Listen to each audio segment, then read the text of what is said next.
Welcome everyone for another video tutorial for Delft3D FM. In today's video I'm going to show you how to set up a basic wave model in Delft3D FM. Before starting, I'd like to thank all of those who have subscribed my channel and liked the videos.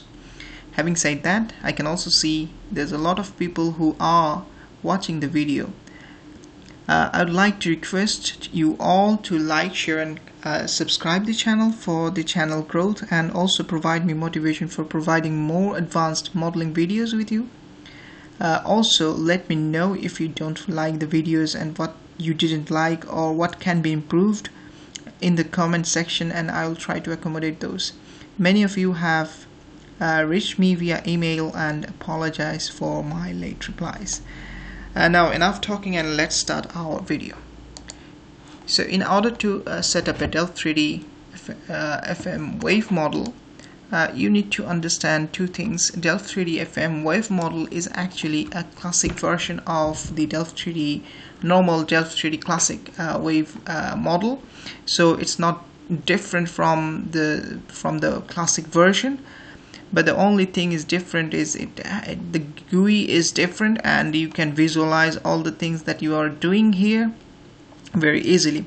So so if anyone who has experience working with Delft3D wave model, it's possible that they will feel much easier to set up this one as well.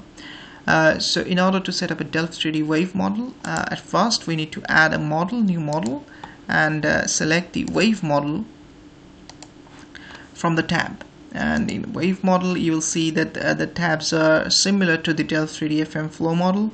So you have general, area, spectral domain, outer, and time frame boundaries and other processes are there. I'll try to explain all of this shortly after this. Okay, so let's start. In the general tab you have all the settings and parameters for your wave model, such as general, spectral domain, physical processes that you want to include, numerical parameters, output parameters, and domain specific settings, such as how should your output come in. So these are the things that you will find in the general tab. In the area tab you'll find what kind of obstacles you want to introduce to your model. Obstacles can be groins, breakwaters, or any other kind of obstacles that can be visualized and installed in the model as well. You can use the observation point where you want to calibrate your model or validate your model. You can also observe curves where you have discharge or wave generated discharge for your model in different areas, so that you can also calibrate those and check those if with your existing data. And in the spectral domain, this is the section where you define how is your wave going to represent in the model.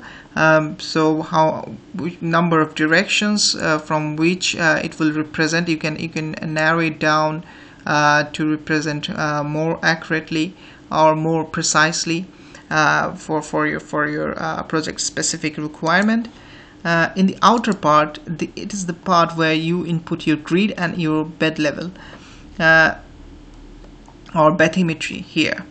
The time frames are for a standalone model. You need this time frame for inputting your output results, where you want to get your output. So you can put the time frames here. This is very necessary for a standalone model, but not that much for a coupled flow and wave model. There's the boundaries here. You need to specify your boundaries for your wave model here, and then the physical processes, numerical parameters, which are described in the general tabs. When you introduce them in the general tab, normally they appear here, and after running your model you'll see the output in this output tab. So let's start. So initially we need a grid to start with for your Delft3D model. So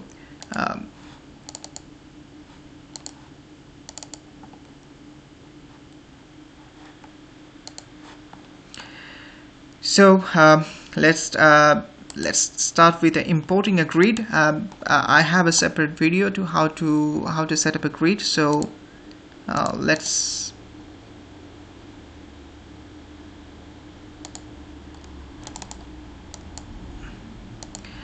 install the grid first. So this is the grid for my wave model that I'm going to show, and you can see it's a rectangular grid. One thing to mention, because I already said that it's a classic Delft3D model, like Delft3D classic setup. So you have a rectangular grid with not the FM grid for your wave model. One thing to remember when you do a coupling things, I'll try to do a separate video for a couple model, but I'm mentioning it now again. If you want to run a Delft3D wave model in a couple model, you should keep the domain as same, and keep your grids on the same domain of the flow model in order to run the model.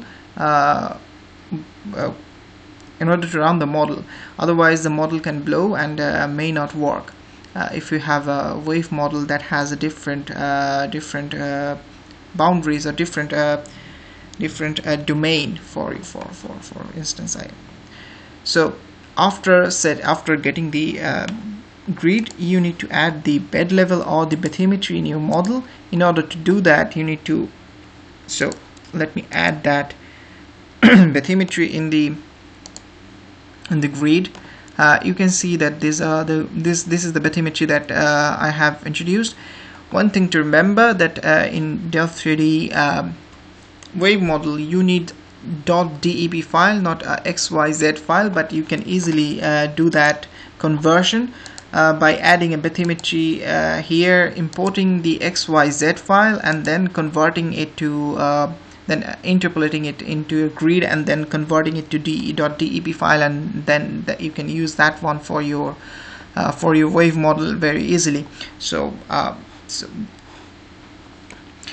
after adding these things, you need to add boundary, and adding boundary is same as the adding boundary in flow model. So if you click on the map tab, you will find that there's a add wave boundary. You just click that one and select the area that you want to have the boundary. To finish, double click on the last point, and you will have the boundary ready. And you can see that the boundary is showing here. And for this model, I'll use 3 different boundaries. I have made a little bit mistake, so let me do that again. So just click on this one and go like this, and then it should be something like this. So these are the 3 boundaries that I'm going to use for my wave model. And in the boundary, you can add what kind of boundary you want. So in the boundary, you have forcing types. So if it's a parameterized constant boundary, for instance, if you want to put a regular boundary such as wave height, wave period, and directional spreading, and it's a regular setup. So if you want to model a setup which has a regular waves with such a certain heights, you can do this one. You can use a parameterized time series as well. So you have time, and then all the information such as wave period, direction, and spreading, and also do that this way. And also you can do spectrophile. Spectrophile, normally if you have a spectrum, wave spectrum, you can put that spectrum in your as a boundary file. Normally.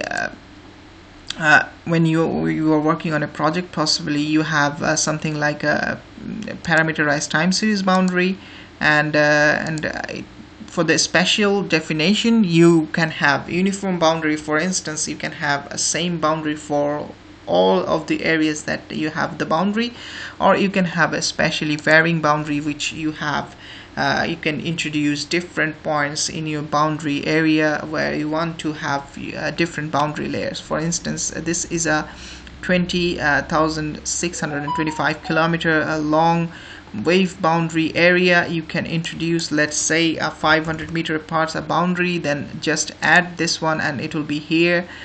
You can add, like, say 10,000 and just add this one, and there all of this will be here. And if you check this one, then all of these boundaries will be you can add. So if you select this one and take this one, then it will then if you take this one, just click on each of the boundary points, and then you can add the boundary data for your specific boundary layer. I'm not adding any data because I already have the model set up ready. I just wanted to show you how to input it. The inputting is similar, just copy or paste from existing Excel or text file. But remember that you need to have this tab in this context. So something like you need to have a fast column with time, then significant wave height, then significant peak period, then a direction of that wave, and then directional spreading, the dimensionless directional spreading of that wave for that instant. So if you use those tabs in your Excel or text file, you can just copy them and paste them here and have the boundary. And one thing to remember, it's not possible to export the boundaries like this way in Delft3D wave model. So what you need to do is, after finishing all of your setups, you just need to right click on your initial tab or wave tab, then export it and export it as a wave model. Then it will generate all the boundaries and other setups that you have done in your wave model, and it will have that into your wave setup file. Because I have a setup ready, I just wanted to show how this works. So let me import one wave setup here that I have prepared for this tutorial. So I have, this is the wave model that I have prepared for this one. I have already showed you that you need to add the grid, you need to add the bathymetry. These are the boundaries that I have introduced. I have mentioned them by their direction. For instance, west mean this one, then north mean the upper one, and the south mean the downside one. If we look at the boundary here, you'll see that this is the parameter especially varying boundary. So I have a different boundary in 0 and in 97,500. I could have definitely added different stations there, but I didn't, because this is a tutorial for your project purpose. You can add those, and if you have the data, you can easily do that easily. For this one, you can see that I have the time, and then significant wave height, peak period, direction, and directional spreading. This data can be from a wave observation point, or wave observed data from a wave buoy, or it can be from a global wave model. There's a lot of global wave data available. Maybe I can discuss another time if you want to know about the global wave data set that are available. Please let me know in the comment section. And this is the boundary layer. So let me show you the general parameters that I have introduced. You need to have a reference date where you want to start your calculation. Remember that for a standalone model, it doesn't necessarily that much needed, but for a couple model, it's very important, because in couple model you have a flow reference date and a wave reference date. So you need to be very precise on this one. Otherwise, you can have a different scenario for your wave and flow couple model results. In this context, you need a communication file. You don't need a communication file for this standalone model, but for couple model you definitely need one.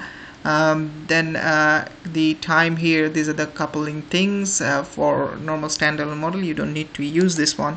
Spectral domain, I have previously said that you can increase the number of directions. So in 360 degrees you have 36 number of direction. It means each direction have a 10 degrees or something like that. If you can also reduce this one, you can increase the numbers. If you say 72, then it would be 5 degrees for each number. So that's how you can use that one. So this is the wave settings. So water level correction, gravitational acceleration, then water density, north direction from the excess, then minimum water depth, and then the physical processes that this model is going to do. The normally by default it's third generation. Then if you want a wave setup to be generated for a very long fetched area where you know certainly that wave can be wave have a fetch length, then you can do this one. For instance, if you have a very big domain, then you can use this one for wave setup. And if you have wind boundary, then wind growth, here you can include this one. Then white capping formulas, and then refraction, you can use this one. Frequency shifting, you can use this, and then also dissipation force, so how the wave is dissipated. So we are using this dissipation 3D. You can use different version. Do check the manual for your required project specific requirement, and do that for that. Remember one thing, that any forcing, any physical processes that you add, that will be added to your simulation time. So be very specific, and what you need for your individual project, do those things, and yeah, otherwise you'll be needing a lot of simulation time. So this is the wave breaking parameter. So depth include induced braking. So if you include that one, then you should mention the gamma or the wave breaking parameter here. So in this case it's by default 0.73. For linear wave 3 it's 0.773 or 7, something like this. Sometimes someone may use 0.8. So that's up to you what you want to use. And you can use, if you have a very shallow water wave observation point, and you want to calibrate this, you can tweak this one to calibrate your model as well. The bed friction, you have John Swap, Collins, and Medson. So normally people use John Swap. You can use other ones as well. Do check the manual for specific information. Bed friction coefficient, what's the coefficient for bed friction? You can change this one, and what type of bed friction you want to use, you can introduce here. If you want to include diffraction, so if you want to include that, you can take this one. Otherwise, and if you do that, then you need to add the diffraction coefficient and other things. If you don't, just don't check the box. Then with numerical parameters, then these are normally by default parameters. So normally I don't change them unless I needed them. Then the output file. So what would be the map intervals? Remember that if you this is the number that you require your map to be generated. So if you generate map very frequently, your output file will be very big. Otherwise, if you have a space problem, just make a very big map interval. Write the tables and 1D spectra and 2D spectra as well, and mention the log file where you want to .log file for your location where you want to save these things. You can do hot start if you have a previously run wave model, and yes, and you can also write netcdf file as well for your for your wave model, and also use this netcdf single precision to have a less amount of file size. These are the domain specific information, so you can use the wind vector here. You can input the for instance, if you have a hurricane to simulate, you can simulate this one in as a wind vector or XY components or spider wave grid. If you have those data, you can input this one as well.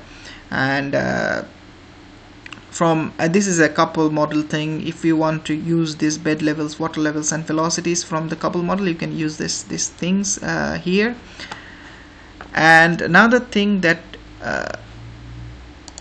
so let's try to run the model. So before try to running a model, it's a very good way to validate your model if there is any inconsistency in your model.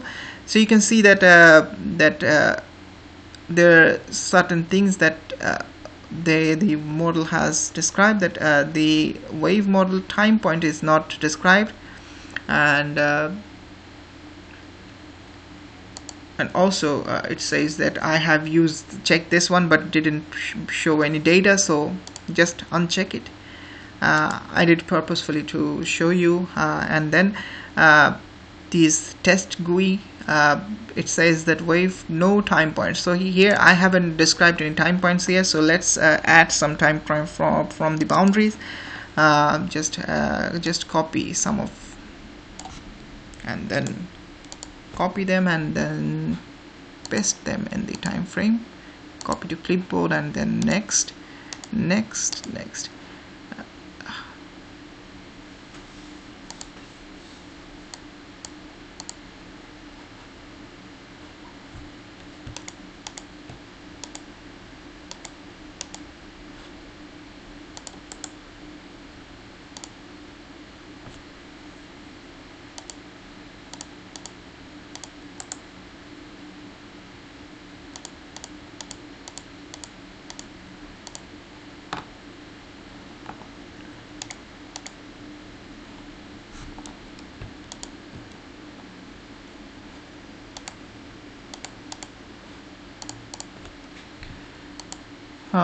Somehow it's not working, but let's do it again.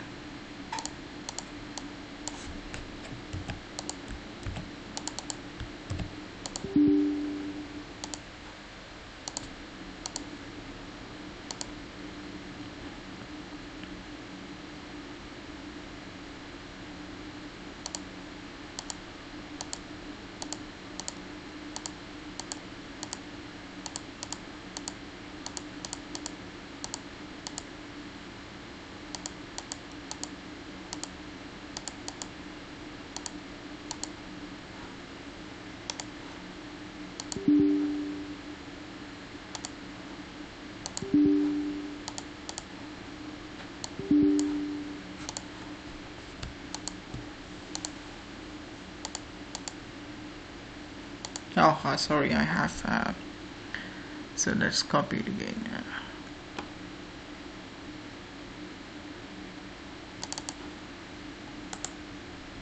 Copy the clipboard and then just go to time frame, copy clipboard, next.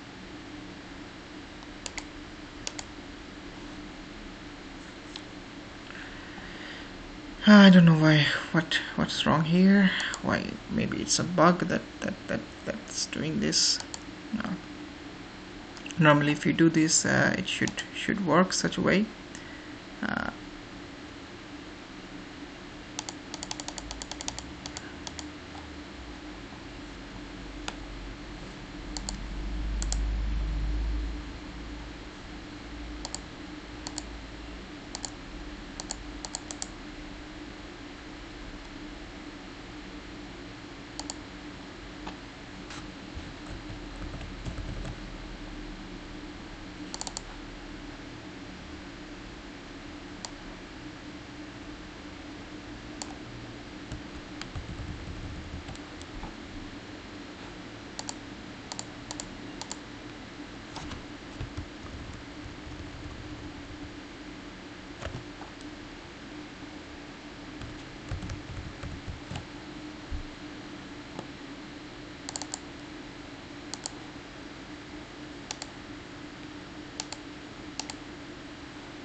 yeah, sorry. So yeah, probably that checkbox. So yeah, when you copy clipboard, so ignore empty lines, do this. Yeah, so this was my mistake. So ignore empty lines, so check this one, and then if you paste this one, then it would work. But it's a now you also know that how to do it as well. And yeah, sometimes even me forgetting this kind of things as well, to show you that yes, this kind of things happens to all. So yeah, now if I check the validation model, you can see that all of the validations are done. So now it's possible to run the model. So let's try to run the model to see if it really runs. So just click on this one and run model, and it will initialize fast, and then after some times it will run the model. Let's wait sometimes. Let's give the model to run, simulate, give the model to, yeah, sometimes to simulate.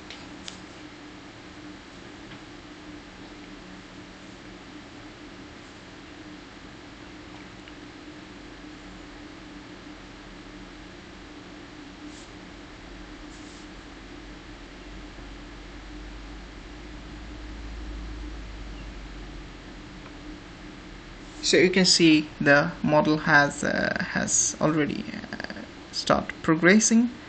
So let's see.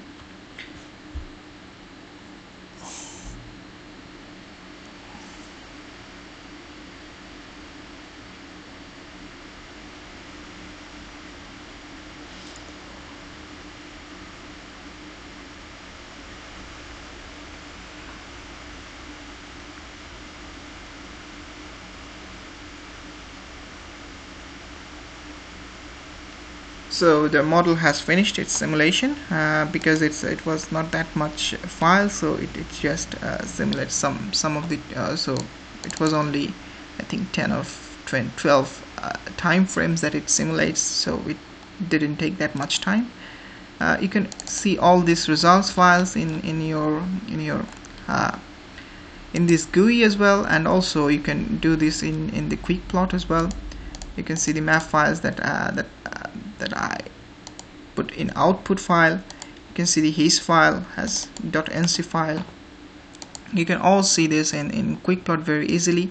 I recommend to use quick plot for viewing the results, not this GUI, because you have less control here than the quick plot, and you can using quick plot is very easy, and it gives you quite good results, and you can visualize all those things that you want to very easily. So that's it for setting the wave model for now. If you do like this video, do like, share, and subscribe, and yeah, and happy holidays. Bye.